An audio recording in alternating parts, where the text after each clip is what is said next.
Q so I am going once again on the beginning, क्योंकि अगर Audible अभी नहीं था तो आई थिंक पहले भी नहीं था। Okay, thank you Sandeep. So एक बार दोबारा से देख लेते हैं। So question number 31 we just solved. Question number 31 में we said that cost of 8 samosas was 156 rupees and that of 4 idlis was 98। तो जो 8 समोसों का रेट अगर 156 है तो 1 का कितना होगा, वी फाइंड आउट, डिवाइडेड किया हमने 156 divide by 8, that is 19.5। 4 idlis 98 rupees, तो उसको डिवाइड किया 24.5 आ गया। तो एक इडली एक samosa, we got total 44 rupees दोनों को ऐड करके। क्वेश्चन पूछा गया था 3 समोसाज एंड 3 इडलीज का मुझे प्राइस बताना था। So we just multiplied this 44 into 3, so we got the answer as 132।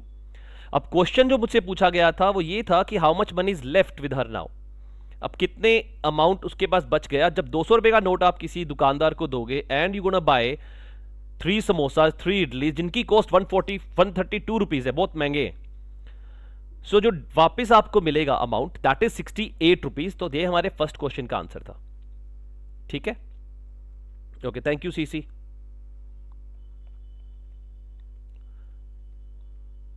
Question number 32 we were doing unitary method से कर रहे थे हम लोग इसको, कि 24 लीटर 650 मिलीलीटर ऑफ मिल्क जो फिल्ड है वो 29 बॉटल्स में फिल्ड है, सबका साइज सेम। तो क्वांटिटी ऑफ मिल्क 15 ऐसी बोटल्स में कितना होगा। तो हमने क्या किया, यूनिटरी मेथड लगाया। 29 बॉटल्स का टोटल जो था 24 लीटर 650 ml टोटल उसमें मिल्क आता है। तो 1 बॉटल में कितना आएगा, 24650 बाई 29 आएगा। 15 में कितना आएगा, मल्टीप्लाई बाय 15 किया, then we cancelled out on table of 29 के टेबल पे कैंसिल आउट किया। 29 into 8 that we got 232, 14 remainder 145, 29 into 5, so we got 850 here। 850 को 15 से मल्टीप्लाई किया, वी गोट 12,750 ml। तो टोटल हो गया 12,750 मिलीलीटर, जिसको अगर लीटर में कन्वर्ट करें तो 12 लीटर और 750 मिलीलीटर। ये दो क्वेश्चन अभी तक हमारे सोल्व हुए थे व्हेन यू गाइस सेड कि there was some connection issue, तो I did just repeated it again.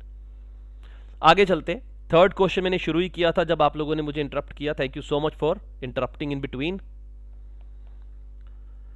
The internal length breadth and height of a cuboidal box. तो ये हमने क्यूबोडिकल जो बॉक्स बनाया 12 सेंटीमीटर, 10 सेंटीमीटर और 8 सेंटीमीटर। एक क्यूबिकल बॉक्स है जिसकी साइड इंटरनल 9 सेंटीमीटर है। ये हमने क्यूब बनाया। तो एविन ने ट्राई किया कि 1800 1800 क्यूबिकल डाइस जिनका साइड 1 सेंटीमीटर ईच है, वो इन 2 बॉक्सेस में फिट कर दिए जाए किसी ना किसी तरह। 2 बॉक्स कौन से हैं, क्यूबॉइड और एक क्यूब। तो नंबर ऑफ डाइस जो लेफ्ट अनपैक्ड है वो क्या होंगे। अब देखो डाइस को हमने बॉक्सेस के अंदर डालना है, मतलब उसका वॉल्यूम, उसकी कैपेसिटी चेक हो रही है। दैट मींस वॉल्यूम इन दोनों का टोटल पहले हमें करना पड़ेगा। क्यूबॉइड का जो वॉल्यूम होता है वो होता है length into breadth into height. So अगर मैं इनको मल्टीप्लाई कर दूं 12 इंटू 10 इंटू 8, 10 का यहां 0 लगाओ, 12 इंटू 8 960, तो टोटल हो गया 960 सेंटीमीटर क्यूब। और जो हमारा क्यूब है दैट इज 9 सेंटीमीटर, और क्यूब का जो आपका वॉल्यूम होता है वो होता है ए क्यूब। नाउ ए क्यूब जब मेरा वॉल्यूम हुआ तो मेरा जो क्यूब का वॉल्यूम बनेगा 9 क्यूब, दैट इज 9 का क्यूब मैंने कहा था 1 से लेकर 15 तक के क्यूब सारे याद होने चाहिए। अब देखो कितनी हेल्प करता है, अगर एग्जाम्पल नहीं करना मेरा टाइम सेव हो जाएगा। तो 9 क्यूब दैट इज 729। तो मेरे पास जो टोटल कैपेसिटी है that is 729 centimetre cube. Thank you Paras. और 960 सेंटीमीटर क्यूब, अगर मैं इन दोनों को ऐड कर दूं what do I get, 0 and 9 9, 6 and 2 8, 9 and 7 16, so I get 1689। तो जो मेरा टोटल वॉल्यूम मेरे पास है 1689 सेंटीमीटर क्यूब है, और जो एक क्यूबिकल डाइस का जो वॉल्यूम है जो मुझे पैक करना है वो 1 सेंटीमीटर ईच है, वो क्यूब है, तो उसका वॉल्यूम क्या होगा, ए क्यूब 1 का क्यूब 1, दैट मीन्स मैं 1689 क्यूब्स पैक कर सकता हूं। तो कितने क्यूब्स अनपैक्ड, जो बोला इन्होंने अनपैक्ड कितने हैं, 1800 और 1689 का डिफरेंस लेंगे। The difference is 111। 111 क्यूब्स हमारे बच जाएंगे। आई hope it is clear, right Paras? Let's go for the next question. Question number 33 is also clear.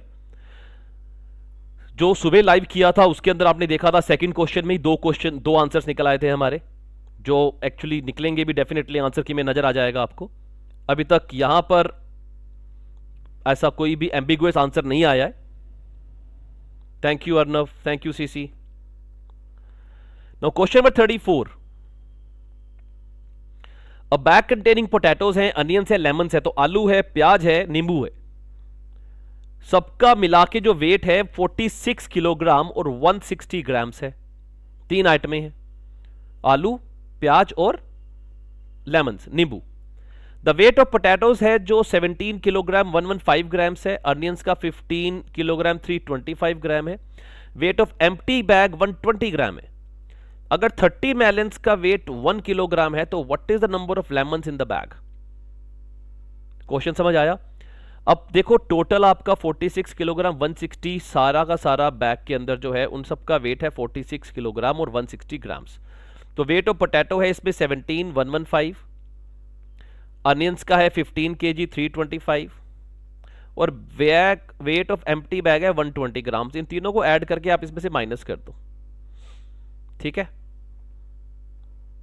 क्योंकि मुझे बताना है number of lemons in the bag. 30 lemons का वेट आता है 1 किलोग्राम। तो लेट्स सी कितने किलोग्राम मेरा वेट बचेगा।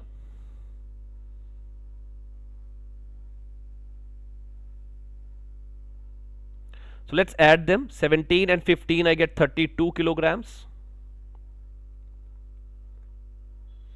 115 and 325, that total comes out to be 440 grams. Plus 120 grams. ये हमारे बैग का वेट है साथ में। Now if I subtract 46 kilograms 160 grams में से इसको ऐड कर लेते हैं, this comes out to be 32 kilogram and 560 grams। आप अगर डिफरेंस लोगे you will get 46 minus 32 16 आएगा, लेकिन ये 160 में से minus 560 है। So that means if I subtract I get 0 minus 0 0, 6 minus 6 0, 11 minus 5 600 grams and 5 minus 2 3, 13 kilogram and 600 grams. तो अगर 1 किलोग्राम में मेरे पास 30 लेमन्स हैं तो 1 kilogram is equal to 30 lemons, then 13.6 kilogram gonna have 30 multiplied by 13.6, that is 136 by 10.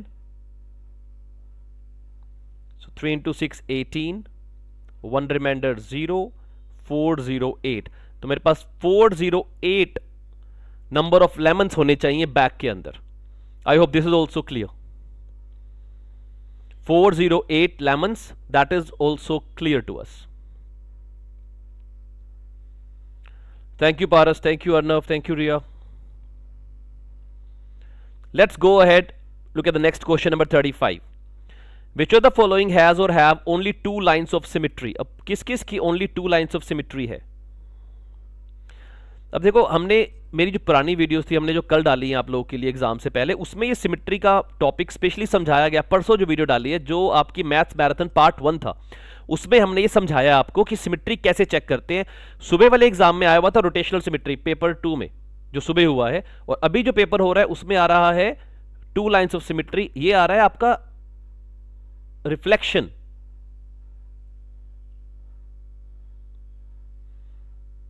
Thank you CC, thank you. Let's concentrate back on the exam. Number 35 we have, which of the following has or have 2 lines of symmetry? तो इक्विलर triangle की अगर हम बात करें, thank you वैदिक, ना अगर हम बात करें इक्विलेटरल ट्राइंगल की, इक्वल ट्राइंगल की तीनों साइड्स हमारी जो है वो इक्वल होती हैं। तो इसकी जो लाइंस ऑफ सिमेट्री मैंने जो परसों रात की वीडियो है उसमें क्लियर दिखाया हुआ है, इसकी लाइंस ऑफ सिमेट्री 3 बनती हैं बिकॉज की तीनों लाइंस इक्वल हैं। तो इक्वल ट्राइंगल की जो लाइंस ऑफ सिमेट्री हैं वो 3 हैं, तो ये मेरे आंसर में नहीं होगा।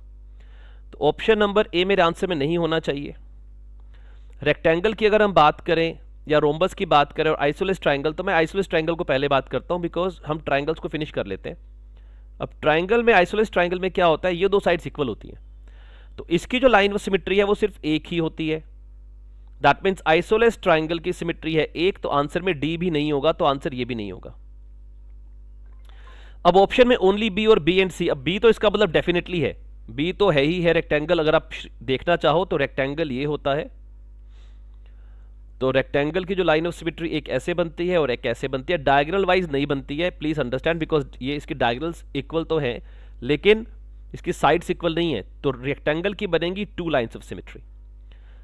और जो रोम्बस है, अगर हम रोम्बस की बात करें, rhombus is a kind of square only.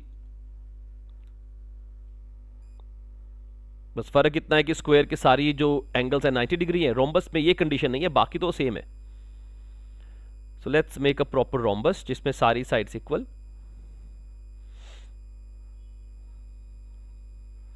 अब जो रोम्बस की होती है they are across the diagonals, इसकी भी 2 ही लाइन ऑफ सिमेट्री होती है। That mean my answer should be B and C. Question number 35 answer is option number 1 I have. Yes, Arnav, you are right. B and C, बिल्कुल ठीक। Option number 1, B and C. Let's go over the question number 36. Now 36 में which of the following letters has a rotational symmetry but no line symmetry? अब ये mix हो गया दोनों, rotational भी और रिफ्लेक्शन भी। अब लाइन सिमेट्री तो हमें मिरर इमेज समझ आ गया, रिफ्लेक्शन समझ आ गया ऊपर वाले क्वेश्चन में। अब किसकी नहीं है नो लाइन सिमेट्री? अब देखो M की तो है, साफ नजर आ रही है, एक्स की भी है, इधर से भी है, इधर से भी है, तो इसकी तो आंसर होगा नहीं कि तो लाइन ऑफ सिमेट्री बन रही है सीधी सीधी। ओ की भी डेफिनेटली बनती है, ओ की तो बहुत सारी बनती है। तो किसकी नहीं है? जेड की नहीं है, तो वो रोटेशनल सिमेट्री चेक करने की जरूरत ही नहीं है आपको, ठीक है ना। सीधा सीधा आंसर है नो लाइन सिमेट्री है, तो जिसको लाइन ऑफ सिमेट्री, जिसको हम एक्सिस सिमेट्री बोलते हैं, वो भी आ गया।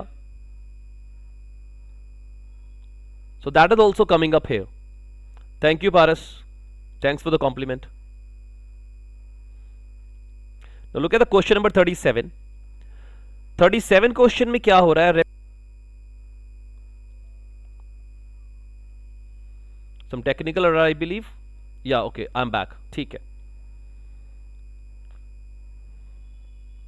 तो पेंटागनल पिरामिड क्या होता है? अब पेंटागन, 5 पेंटागन को आपको खड़ा करना पड़ेगा, तो नीचे 5 उसके वर्टेक्स हो गए। उस क्लास को देख लेना अच्छी तरह, उसमें सारे फिगर समझाए गए हैं, पिरामिड समझाए गए हैं, प्रिज्म समझाए गए हैं, सब कुछ समझाया गया है। तो 5 जो पेंटागन होंगे, 5 पेंटागन खड़े हैं, नीचे बेस पे 5 है, ऊपर एक टिप होता है पिरामिड के। इफ यू गाइस, ऊपर एक टिप होता है, कोई भी पिरामिड अगर हमने देखा हो तो उसमें 5 तो फेसिस है,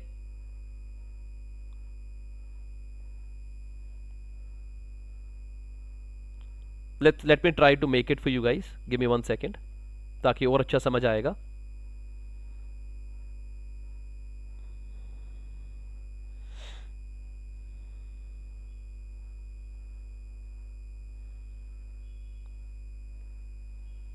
तो बेस पे तो हमने ले लिया लेट्स से एक पेंटागन,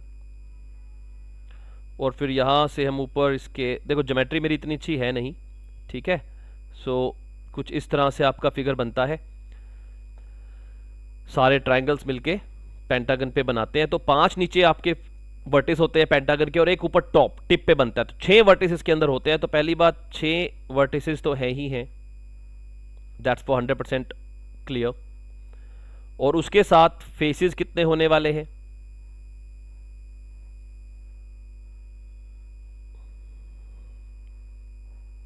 हाँ आप बताओ, let's me see, answer will be Z. C saying, let me see, अगर कोई और भी आंसर देना चाहता है इसका मुझे।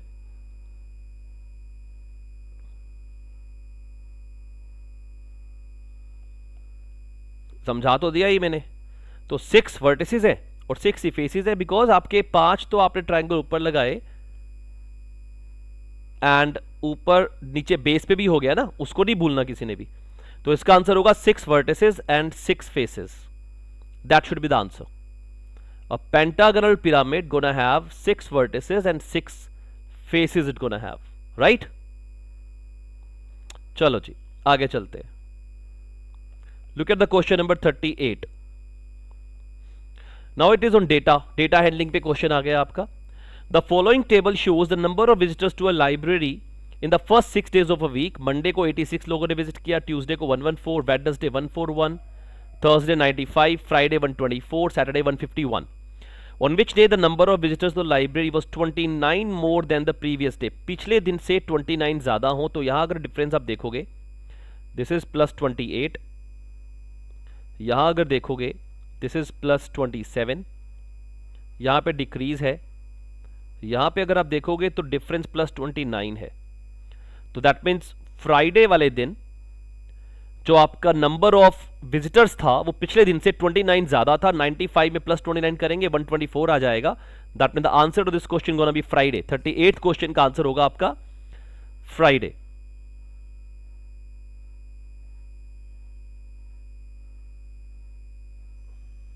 आई होप इट इज क्लियर। इस बच्चे ने बिल्कुल सही आंसर दिया हुआ है, Friday is the right answer. Let's go further, अगला क्वेश्चन देखते हैं। Number 39, the sum of next two numbers, my favourite topic as I always say, बहुत इजी टॉपिक्स होता है। नंबर सीक्वेंस भी समझाया था कल रात की क्लास में, आई थिंक कल 3 क्लासेस डाली आप लोगों के लिए ताकि आप लोगों का पेपर अच्छा चला जाए। The sum of next two terms, तो आपको बताना है sum of next two terms. अब जिन लोगों का कल एग्जाम है वो जरूर आज के दोनों वीडियोस जरूर देख लेना, बिकॉज पेपर का पैटर्न ऑलमोस्ट सेम रहता है। पेपर का पैटर्न सेम रहता है, राइट। सो ध्यान रखिएगा, इसी तरह के क्वेश्चंस आने वाले हैं कल भी, तो अच्छी तरह तैयारी कर लो। और पिछले जो मैथ्स मैराथन के 4 पार्ट्स डाले हैं वो भी जरूर देख लेना ताकि रिवीजन अच्छी हो जाए, बिकॉज सब एनसीईआरटी बेस्ड आता है, बिल्कुल basic. The sum of next two terms in the pattern is 3, 10, 32, 99।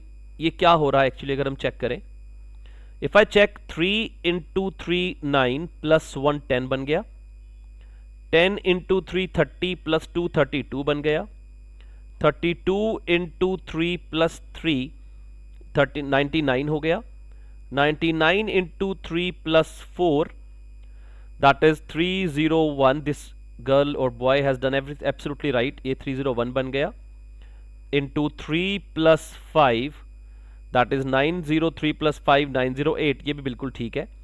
इन दोनों का अगर हम सम कर देंगे we gonna get 1209। So this answer is 1209। Question number 39, the answer is 1209, 1209, that is the answer.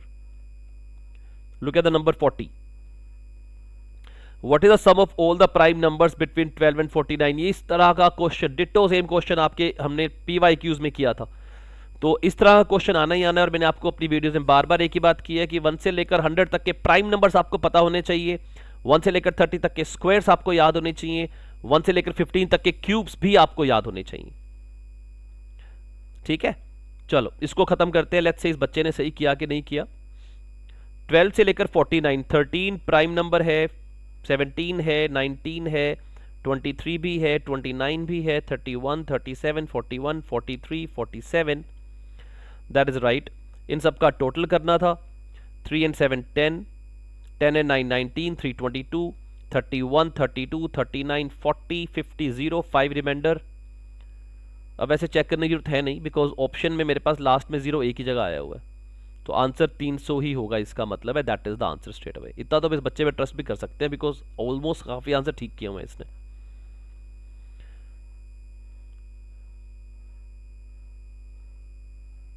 आगे चलते हैं। The next question we have question number 41।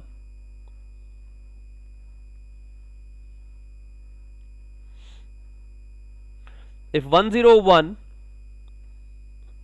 thank you Arnav, thank you for complimenting.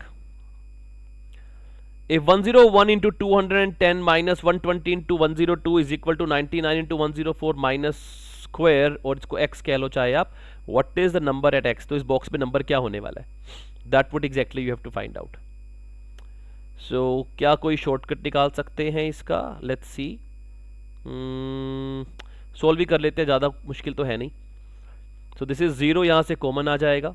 21 into 1, 21 का 1, 2 reminder. 21 into 0, 0, 2 reminder यहाँ पर आ गया। 21 into 1, 21, तो ये हो गया 21210 minus 120 into 102, that comes out to be 0 का 0 आ गया। 12 इंटू 2, 24, 2 रिमाइंडर वो भी आ जाएगा। 12 इंटू 1, 12 आ जाएगा। This is equal to, now 104 को 99 से मल्टीप्लाई करने की बजाय आप करो क्या, अब 104 इंटू 100 कर दो, 10400 आ जाएगा। इसमें से माइनस 104 माइनस कर दो तो आपके आप पास 104 इंटू 99 आ जाएगा। तो 10 minus 4 6, 9 minus 0 9, 3 minus 1 2, I get 10296. So this, if I calculate now, 0 minus 0 0, 11 minus 4 7, 11 minus 2 9, 10 minus 2 8, 8970 is equal to 10296 minus x. Let's take x to the left hand side, बाकी सब right hand side आ जाएगा। 10296 minus 8970,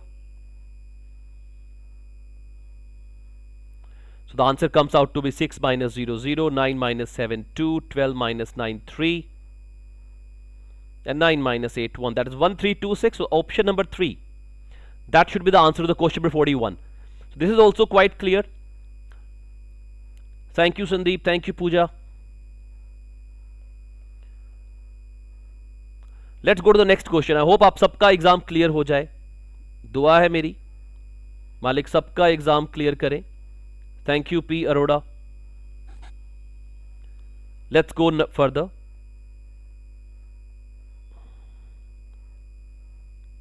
Question number 42 now we have.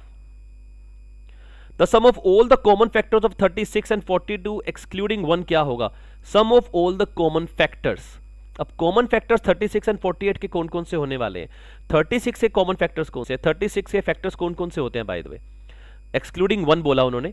सो 36 जाता है 2 के table पे, 3 के table पे, 4 के टेबल पे, 6 के टेबल पे, 9 के टेबल पे, 12 के टेबल पे, उसके बाद जाएगा 18 के टेबल पे एंड 36 के टेबल पे। 1 को एक्सक्लूड कर रहे हैं हम लोग।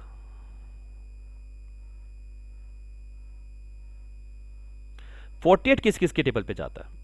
1 को एक्सक्लूड करते हैं 2 के टेबल पे, 3 के टेबल पे, 4 के टेबल पे, 6 पर भी जाएगा, 8 पर भी जाएगा, 12 पे जाएगा, 16 पर जाएगा, फिर 24 पर जाएगा और फिर जाएगा 48 पे। एक बार चेक कर लो आप लोग, if anybody has any doubts let me know. अब कॉमन उन्होंने पूछा मुझे कॉमन फैक्टर्स का सम करना है, तो कॉमन एक हो गया 2, एक हो गया 3, एक हो गया 4, एक हो गया 6, एक हो गया 12। तो दैट मीन्स 2 + 3 5, 5 + 4 9, 9 + 6 15, 15 + 12 27। तो आंसर होना चाहिए option number 4 27। That should be the answer to us. ठीक है, let's go for the next question now. Question number 43 now we have, what is the difference. अब इस तरह का क्वेश्चन भी आपके एग्जाम में आया हुआ है। देखो सारे क्वेश्चन क्या है, पीवाईक्यूज के ऊपर बेस्ड आता है, तो सीटेट को एग्जाम को क्लियर करना कोई बहुत बड़ी बात नहीं है। You can easily do it, बड़े आराम से इसको क्लियर किया जा सकता है अगर आप थोड़ा सा ध्यान से पीवाईक्यूज कर लो और थोड़ा सा एनसीईआरटी को रिवाइज कर लो, जो कि हमारी पिछली वीडियोस में सब कुछ आपको नजर आएगा। Question number 43, if you see what is the difference between the greatest 4 digit number and the least 4 digit number, जो बनता है 1507 से। तो ग्रेटेस्ट कौन सा बनता है? 7 5 1 0। शॉर्टेस्ट कौन सा बनता है? स्मॉलेस्ट कौन सा बनता है? 1 0 5 7। उन्होंने पूछा डिफरेंस, तो टेक अ डिफरेंस। 10 - 7 3, 10 - 5 5, अब लास्ट में 53 एक ही ऑप्शन में है, तो मैं बाकी भी सोल्व क्यों करूं? This should be the answer. 10 minus 7 3, 10 minus 5 5, 4 minus 0 4, 7 minus 1 6. So that is the answer which is matching it. Right? So let's go further. Question number 44, आगे चलते हैं. Kanta has 5 dozen chocolates. तो 5 दर्जन, एक दर्जन में होती है 12 चॉकलेट्स, तो टोटल है 60 chocolates. She gave 1/5 of these to Aruna, 1/5 of the remaining. So this word is important, remaining, to Radha. She then gives 1/8 of remaining again. तो बार बार हमें जो सब्ट्रैक्ट करने के बाद नंबर आ रहा है हमें उससे मल्टीप्लाई करके आंसर निकालना पड़ेगा. Sorry, how many chocolate does Kanta have now? तो लेट्स से स्टार्टिंग में उसके पास 60 चॉकलेट्स थी, तो 1/5 अरुणा को दे दी, तो 60 इंटू 1/5 12 होता है, तो 12 चॉकलेट्स तो अरुणा को दे दी. रिमेनिंग रह गई 60 minus 12 48. Is this 1/5 1/6? This is 1/6. ठीक है, दिस इज 1/6. तो 60 का 1/6 हुआ 10, तो 10 चॉकलेट्स उसने दे दी अरुणा को. नाउ रिमेनिंग आउट ऑफ 65 से 10 को हम सब्ट्रैक्ट कर दें, what I am left with 50. तो 50 चॉकलेट्स का 1/5, that means again 10 chocolates. 10 chocolates दे दी राधा को. अब बची 40. अब बची 40, उन 40 का भी 1/8 मतलब 5 चॉकलेट्स. 5 चॉकलेट्स हमने दे दी ईच ऑफ हर 3 फ्रेंड्स, तो 5 5 5. 3 फ्रेंड्स को 5 5 5, टोटल 15 चॉकलेट्स यहां भी दे दी. 40 में से 15, कितनी chocolate left? 25. So that is the answer. Laptop पे चार्जिंग लगाना please. So 25 is the answer to question number 44 we have. आगे चलते हैं, क्वेश्चन नंबर 45 देखते हैं. Question number 45 says LCM of 96, 120 and 160 plus HCF of 72 and 168 is equal to what? अब LCM क्या होता है? Lowest common multiple. तो मैं तो देखो देखते ही आई कैन टेल कि जो इसका LCM है 480 आने वाला है. आप लोग कैलकुलेट कर लेना. I'll just show you how. 96, 120, 160. सबसे पहले ये जाता है लेट्स से 8 के टेबल पे. यस, 8 के टेबल पे 8 इंटू 1 8, 8 इंटू 2 12, 8 इंटू 1 15, 8 इंटू 20. फिर आप इसको 3 के टेबल पे ले जाओ, चाहे 3 इंटू 4 12, 3 इंटू 5 15 20. फिर आप इसको 4 के टेबल पे ले जाओ, 4 into 1 5, 4 into 5, then 5. So you got 8 into 3 24, 24 into 5 120, 120 into 4 480. That's what I said to you. तो इसका LCM है 480. HCF of 72 and 168. HCF क्या होता है? HCF is highest common factor. तो 72 और 168 को भी इसी तरह से करेंगे, बट इतना ध्यान रखना है कि जैसे हमने यहाँ पर आफ्टर 8 हमने यहाँ पर 3 के टेबल पे सिर्फ 2 नंबर्स को कट किया, तीसरे को नहीं हो रहा था. HCF में ऐसे नहीं कर सकते. सो दिस इज सबसे पहले 12 के टेबल पे ले चलते हैं. 12 into 6 72, 12 into 1 and 12 into 4. Now this is 2 का टेबल, 2 इंटू 3, 2 इंटू 7.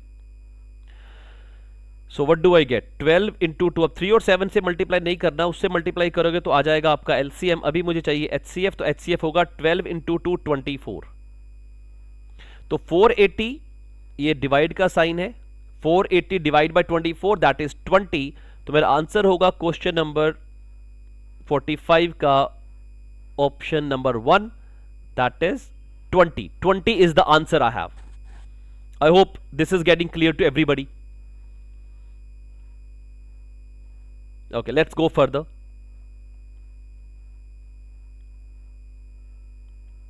इस बच्चे ने आंसर मार्क नहीं किया. I think she got somewhere confused with this. अब यहां से आई थिंक थ्योरेटिकल क्वेश्चन शुरू हो गए हैं. तो जितने भी प्रैक्टिकल क्वेश्चन है एक बार सारे देख लो, इसमें कोई भी अगर आपको लगता है डाउट है तो वो लो, otherwise we gonna go with the next theoretical question की तरफ चलते हैं।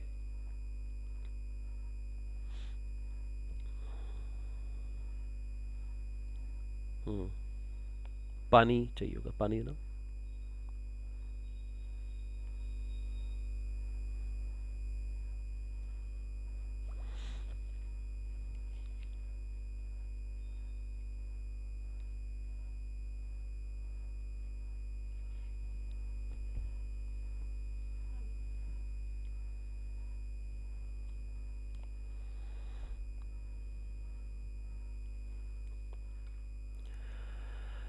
Okay. Do share this video with your other friends also, ताकि सब लोग इससे फायदा उठा पाएं।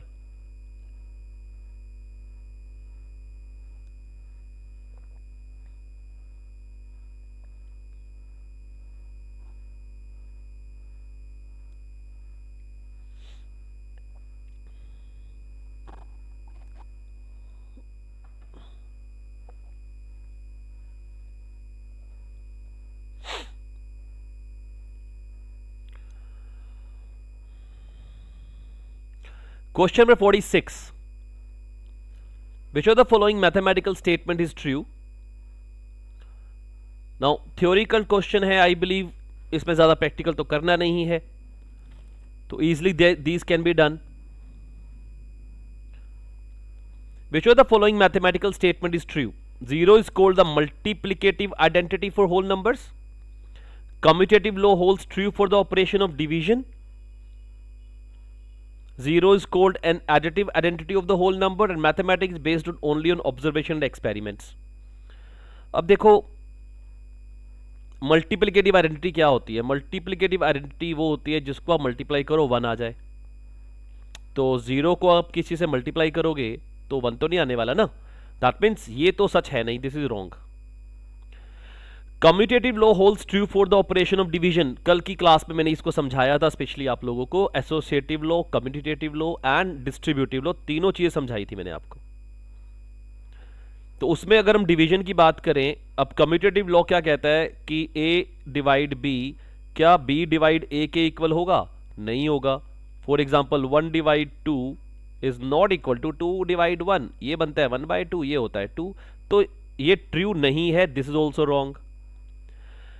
0 is called an additive identity. Additive identity वो होती है जिसको जब आप किसी चीज में ऐड करते हो, माइनस को ऐड करके 0 बन जाए, तो दैट इज एडिटिव आइडेंटिटी। तो 0 is called an additive identity for whole number, that is absolutely right, this is true. Now mathematics is based only on observation and experiments. No, it is not only on observation and experiments. It is a sum total of your logical reasoning, thinking, and there are so many things comes into this. ठीक है, so third is absolutely right. Look at the next question number 47. तो 46th का answer third option mark कर लो। 47th question कहता है in mathematics the primary stage curriculum is focused on what? Now primary stage focus curriculum मतलब जब हम बात करते हैं फर्स्ट टू फिफ्थ क्लास की, बेसिकली प्राइमरी में हम आप बात करते हैं एलिमेंट्री एजुकेशन का, मैंने लास्ट टाइम में डिस्कस किया था 1 to 5 लोअर एंड अपर होती है 6 to 8। तो द प्राइमरी स्टेज जो है वो करिकुलम किसके ऊपर फोकस्ड है? वो रिटन एल्गोरिथम्स के ऊपर फोकस्ड है, सोल्विंग टेक्स्ट बुक क्वेश्चंस के ऊपर फोकस्ड है, रोट लर्निंग के ऊपर फोकस है मतलब रट्टा मारना, या नर्चरिंग क्यूरोसिटी। आपने एनसीईआरटी की बुक्स उठा के देखो, फर्स्ट क्लास की, सेकंड क्लास की, थर्ड क्लास की, बिकॉज मैंने जब आपकी वीडियोस बनाई तो मैंने सारी बुक्स स्टडी किया। जो मेरी 4 वीडियोस है मैंने एनसीईआरटी की बुक्स को चेक किया और उससे वहां से आपको इंपॉर्टेंट पेज नंबर्स बताए, इंपॉर्टेंट टॉपिक्स बताए, and that is helping me out and everybody who is watching the videos. हो क्या रहा है एक्चुअली में, अगर आप नोटिस करो, जो मैथमेटिक्स में प्राइमरी स्टेज करिकुलम है उसमें बहुत सारी पिक्चर्स हैं, बहुत सारी गेम्स लिखी हुई हैं, they all are doing what? They all are generating curiosity. वो सब क्यूरोसिटी पैदा कर रही हैं। तो जो फोकस रहता है मैथमेटिक्स में प्राइमरी स्टेज पे वो रहता है नर्चरिंग क्यूरोसिटी के ऊपर। सो that is the answer here. ठीक है, look at the next question 48th। A child writes 503 as 5003. Ditto same question, copy paste question है आपका लास्ट PYQ से वाला, कॉपी पेस्ट क्वेश्चन है, बिल्कुल डिट्टो सेम, सिर्फ नंबर चेंज किए और कुछ नहीं किया। सो क्या आंसर होगा, let's understand that. Question number 48, a child writes 503 as 5003। अब आपको पता है, मुझे पता है ये 5003 है, बट बच्चे को नहीं पता ना, उसने लिखा 5003। तो इससे क्या शो होता है? It shows that the child does not know the concept of place value, the child needs to learn recognition of digits, the child needs to learn counting, the child does not know how to write numbers in words. अब देखो ये 5003 क्या है? 5003 जो है, अगर मैं बात करूं, दिस इज 5000 प्लस 3। हमने बच्चे को बोला 500 प्लस 3, तो इसमें कहीं पर भी वर्ड्स की बात तो आई नहीं, वर्ड्स वाला आंसर होगा नहीं। काउंटिंग लर्न करने की हमने बात नहीं की, वो भी नहीं आएगा। डिजिट्स उसको पता है 500 और 3 वाले डिजिट्स लगाए हुए हैं, तो ये भी नहीं होगा। तो क्या आंसर होगा? प्लेस वैल्यू का होगा, बिकॉज 5003 को ऐसे लिखा जाता है और 503 को ऐसे लिखा जाता है। तो उसको बेचारे को प्लेस वैल्यू नहीं पता, उसको वो समझाओ, that is very important for you. The next question 49th, तो 48th का क्वेश्चन फर्स्ट हो गया। The 49th question says, according to Van Hiele's level of development of geometrical thinking which of the following represents level 2 relationship. तो आपके Van Hiele's pedagogy से क्वेश्चन आ गया ये आपका। तो पैडागोगी तो आई ऑलवेज से थियोरेटिकल है बहुत, तो let's just straight away write the answer to this. A child can informally deduce general properties of a given geometrical shape and is able to see the linkages among these properties, can follow the deductive axiom system of geometry, can note classify various shapes that look similar. A child identifies and classifies shapes based only on their size or orientation. तो basically इस question का जो answer होगा that is going to be option number 1. A child can informally deduce, informally मतलब casually deduce general properties of given geometrical shape, देखते ही वो उसको समझ जाए, and is able to see the linkage among these properties, आपस में link कर पाए, रेक्टेंगल और स्क्वायर की प्रॉपर्टीज को लिंक कर पाए, रोम्बस की प्रॉपर्टी को लिंक कर पाए, पैरेललोग्राम की प्रॉपर्टीज को लिंक कर पाए। That is what exactly we talk about. Number 50, let's go to question number 50 now.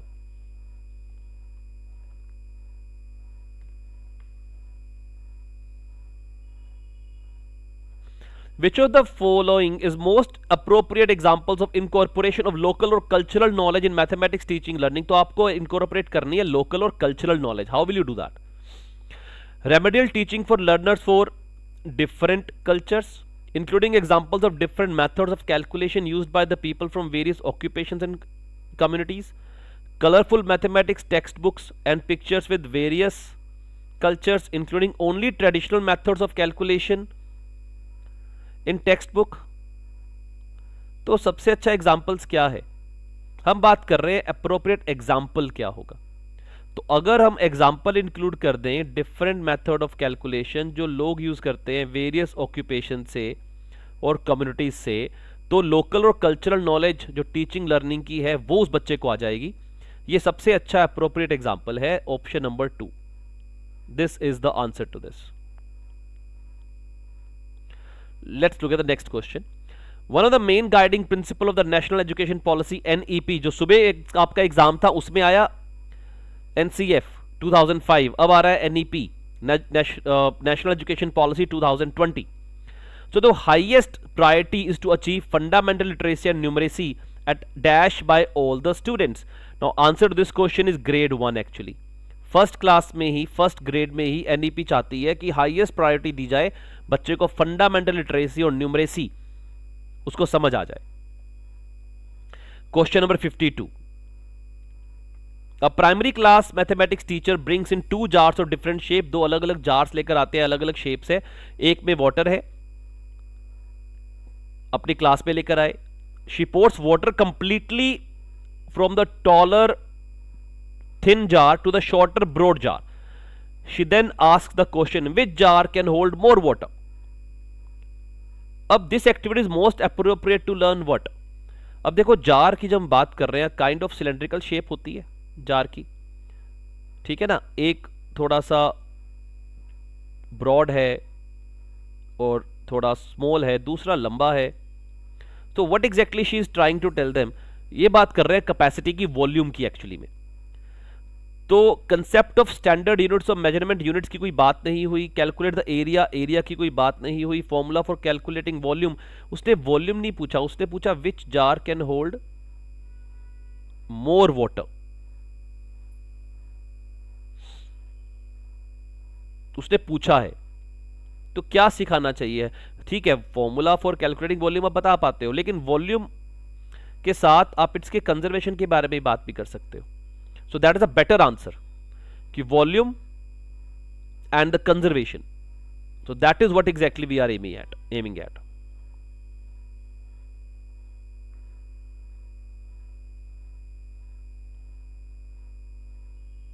Thank you, Sandeep. Thank you, Arnav. I hope you guys gonna get good marks. Let's go further. Next question चलते। Number 53. A teacher writes the number 308 on the blackboard and asks the children to read the number loudly. A child says it is 38. 308 को पढ़ता है 38. Which among the following is the most appropriate strategy to rectify the error committed by the child? तो हमने उसको strategy अपनानी है। तो strategy क्या अपनाएंगे हम लोग? Teacher can read the number once and ask the child to repeat, ये भी किया जा सकता है।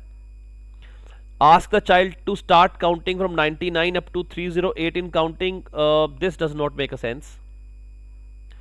Ask another child to read the number loudly, ये भी किया जा सकता है, वैसे तो कोई बड़ी बात नहीं है।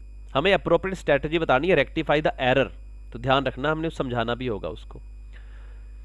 Provide few practical examples to the child to understand the position of digits in a number. अब बच्चे ने गलती क्या की है, वो 308 को 38 पढ़ रहा है, मतलब उसको पोजीशनिंग की प्रॉब्लम है, उसको प्लेस वैल्यू की प्रॉब्लम है।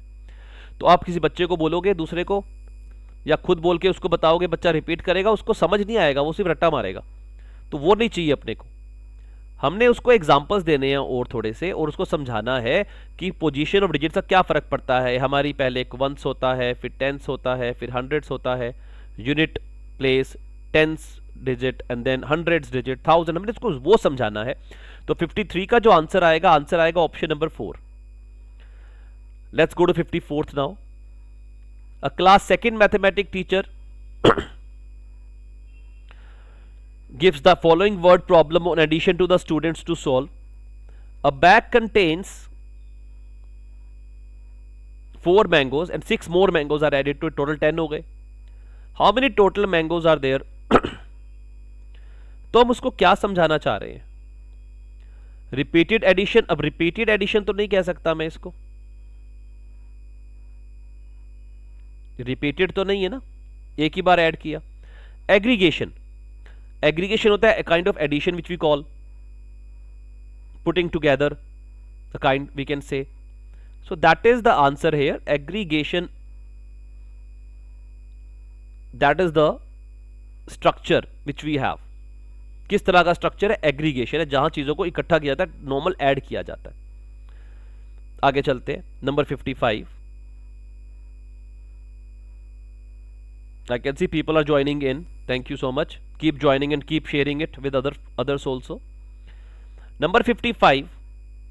Which of the following pre-number concepts are relevant for building the understanding of mathematical concepts at foundational stage? तो pre-number concepts relevant है understanding of mathematical concepts देने at foundational stage, starting में ही। Geometrical shapes आप starting में नहीं समझा पाओगे, मुश्किल हो जाएगी। ऑपरेशंस भी जल्दी जल्दी आप समझाओगे तो उसमें भी बच्चा शायद अच्छी तरह समझ ना पाए। क्लासिफिकेशन एंड ऑर्डरिंग, क्लासिफाई करना, चीज़ों को अलग अलग ग्रुप्स में डालना और उनको ऑर्डर में लगाना, असेंडिंग डिसेंडिंग में लगाना, that is very important. The foundational stage बच्चे को वो आना चाहिए। So the answer should B classification and ordering, that is very important. Let's go for the next one, 56th।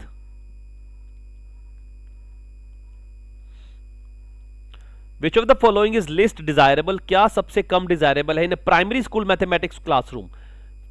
5वीं क्लास से पहले प्राइमरी क्लास मैथमेटिकल क्लासरूम में क्या लिस्ट डिजायरेबल है, क्या नहीं चाहिए हमें। Solving algorithm based question from workbook, क्या हमें ये नहीं चाहिए। इंक्लूडिंग ओपन डिस्कशन और problem solving in the classroom, ये तो जरूर चाहिए, गारंटीड है। बच्चा डिस्कशन करेगा, ओपन एंडेड क्वेश्चन आएंगे, डाइवर्जेंट थिंकिंग आएगी। एनकरेजमेंट ऑफ इंट्यूटिव कंसेप्ट्स, ये भी चाहिए।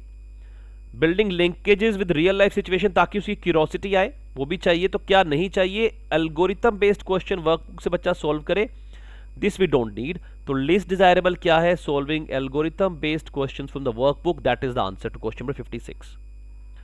Thank you Sunita, right you are. I hope you also clear the exam. Next 57, which of the following is or are appropriate in the context of social perspectives on assessment in mathematics? Bringing the experience of children outside the school in the assessment, making standardized tests, using folk algorithms from different cultures. तो क्या appropriate है social perspective से on assessment in mathematics? अब social मतलब we are talking about society, we are talking about outside the school.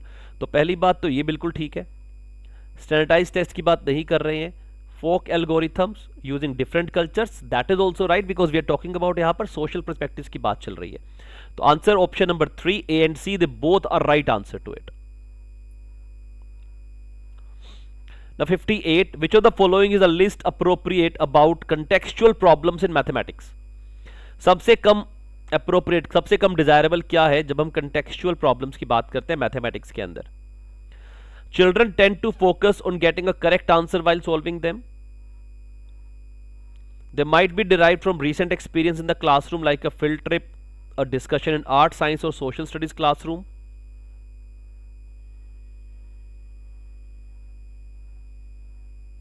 They are connected closely to children's lives. They can help in developing the children's ability of mathematical modeling. So क्या answer होना चाहिए least appropriate? Okay, thank you Sunita, thank you Riya, good. So क्या answer होना चाहिए question number 58 का least appropriate about contextual problems in mathematics? सबसे कम appropriate क्या होता है, सोचो। सबसे लिस्ट एप्रोप्रिएट क्या है? सबसे लिस्ट एप्रोप्रिएट ये होगा कि जब हम कंटेक्चुअल प्रॉब्लम की बात कर रहे हैं, हम कंसेप्ट समझाने की बात कर रहे हैं बच्चे को, बच्चा क्या कर रहा है, he is focusing on getting a correct answer, ना कि वो कंटेक्चुअल प्रॉब्लम को समझने की बात करने क्लियर कर रहा है। तो ये हमें एप्रोप्रिएट नहीं मानेंगे कि वो सिर्फ सॉल्यूशन निकाले, वो उसका बेस भी समझे, ताकि उस तरह की और प्रॉब्लम्स आएंगी तो वो उसको कर पाए। Right Arnav, thank you for the compliment once again. तो आंसर होगा क्वेश्चन नंबर 58 का option number 1। Let's go further to next question. 2 question हो रहे हैं, then we gonna end the live. फिर कल मिलेंगे, नेक्स्ट लाइव करेंगे after paper 2 which gonna end at 12 o'clock, 12:30 के around we will again come live and we will solve that paper also. Question number 59, like जरूर करिएगा video को, हमारी channel को सब्सक्राइब जरूर करिएगा ताकि नोटिफाई हो जाएं आप। Question number 59, the statement given below marked as assertion and reason. Now this is the concept, assertion and reason क्या होते हैं? Assertion is assertive statement, reason क्या होता है, एक एक्सप्लेनेशन होती है। तो सबसे पहले तो हमें ये चेक करना होता है, ये सीबीएसई ने बहुत अच्छा किया हुआ है एनईपी के अंदर और अपने सारे एग्जाम्स में, they are having assertion reasons के क्वेश्चंस, कि बच्चे को समझ आए कि एक तो पहले वो सच पता करे कि ट्रुथ क्या है, सच झूठ क्या है, और उसके बाद उनको आपस में रिलेट भी करे। तो let's see the question. A, it is important to introduce data representation and analysis in the primary stage and to strengthen it in the upper primary stage. क्या ये सही है या गलत है? बिल्कुल ठीक है। It is important to introduce data representation and analysis in the primary stage. Data को रिप्रेजेंट करना बच्चों को आना चाहिए प्राइमरी स्टेज पे, और उसको अपर प्राइमरी स्टेज में जाके, मतलब 1st to 5th में आप उसको सिर्फ रिप्रेजेंटेशन, तो आप देखो डेटा हैंडलिंग का टॉपिक क्लास 1st 2nd शुरू हो जाता है। बच्चे को कैसे चीज़ों को टेबल में लगाना है, ग्रुप में लगाना है, चाहे वो खेल के माध्यम से हो, वो आता है। लेकिन अपर में जाते जाते 6, 7, 8 में आते आते तो क्या किया जाता है, उस बच्चे को मीन, मीडियन, मोड भी समझाया जाता है, तो एडवांस आ जाता है। तो ये बात बिल्कुल ट्रुथ है, that is true, assertion is true. Now data analysis express, right, you are CC, बिल्कुल ठीक है। Data analysis exposes children at primary level to uncertainty and changeability in information as opposed to the fixed nature of mathematical facts they mostly study। बिल्कुल ठीक बात है, क्योंकि data analysis में क्या करते हो आप, डेटा को अपनी तरह से एनालाइज किया जाता है एंड उस पर बहुत सारी अनसर्टेनिटीज होती हैं। तो चिल्ड्रन जो बच्चे होते हैं वो प्राइमरी लेवल पे ही चीज़ों को, अनसर्टेनिटी को, उस पर चेंज कैसे करना है वो चीज़ समझना शुरू कर देते हैं। So that is true.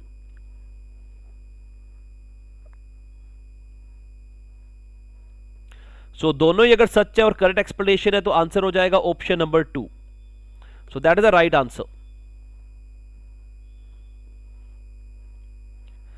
The last question we have for the day, question number 60। याद रखिएगा कल लाइव जरूर आएंगे हम, 12:30 का टाइम रखने का मन है मेरा। आप 12 o'clock एग्जाम खत्म होगा, लाइव ही करेंगे सीधा, जैसे ही पेपर मेरे हाथ में आएगा immediately will sit again and will solve the paper. और शाम वाला पेपर भी ऐसे ही करेंगे, तो आप अपने आंसर से मैच कर सकते हो। तो विच of the following is not an expected learning outcome, कौन सा, अब देखो फोकस रखना, क्वेश्चन पूछा क्या जा रहा है, which of the following is not an expected learning outcome for class 3rd as per NCERT recommendation. तो क्या expected learning outcome class 3rd के बच्चे के लिए नहीं है, क्या नहीं है, हमें यह चेक करना है। ADEHIJ, इस क्रम का विस्तार करें, extend the sequence ADEHIJ, this is series, basically alphabets है। There are 12 balls in a box, how many balls will be there in 5 such boxes, simple multiplication है। Is 15 into 4 equal to 4 into 15, this is also simple multiplication है, starting होती है, बच्चे को सिर्फ ये समझ आना है कि ये कम्यूटेटिव प्रॉपर्टी है। 1/2 plus 1/3, now this involves LCM, ये LCM इन्वॉल्व करता है इस क्वेश्चन के अंदर। तो हम ये माने चलो बच्चा ABCD सीख रहा है, उसको पता है A आया, BC छोड़ा, DE आ गया, FG छोड़ा, HIJ आया, KL छोड़ा, MNOP आ गया, ये हम उससे एक्सपेक्ट कर सकते हैं, बच्चा अल्फाबेट स्टार्टिंग से करता है। 12 बॉल्स इन अ बॉक्स है तो ये सिंपल मल्टीप्लाई है, 12 into 5 बच्चा कर सकता है, 5 times 12 को ऐड करना है, 3rd क्लास के बच्चे को ये करना आता है। 15/4 5 बार इक्वल होता है नहीं होता, ये भी उस बच्चे को करना आता है, लेकिन उसको LCM नहीं सिखाया जाता इतनी जल्दी, वो लोएस्ट कॉमन मल्टीपल LCM नहीं सीखता, वो अपर प्राइमरी क्लास पे सीखा जाता है।